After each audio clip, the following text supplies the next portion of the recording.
Өдрийн сүүлд та хизээ 15 минутын турш суугаад би бусдын төлөө юу хийж чадах вэ гэж залбирч бодсон бэ.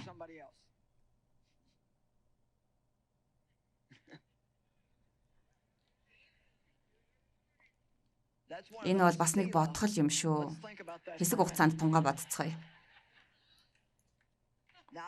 Сүүлийн хэдэн жилд би энэхүү дадал зуршлыг бий болгосон бөгөөд би ингэж бодох үедээ үнэхээр чин үннээр боддог.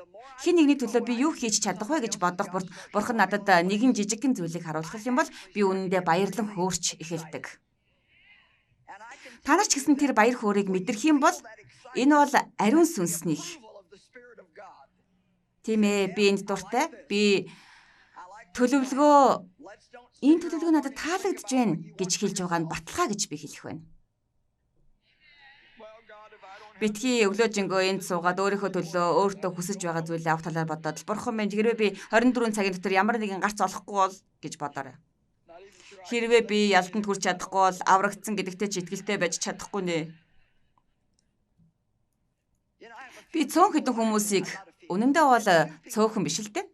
Би 2 хүнтэй юу гэж хэлэх гээд байна вэ гэхээр бидний төлөө ажилладаг агуу үйлчлэгчид маш олон хүмүүс байдаг.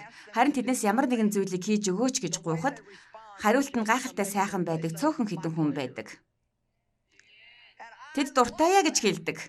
Би нүгэнд их дуртай. Яагаад гэдгийг та мэдэх үү? Энэ бол нэг тиймэрхүү.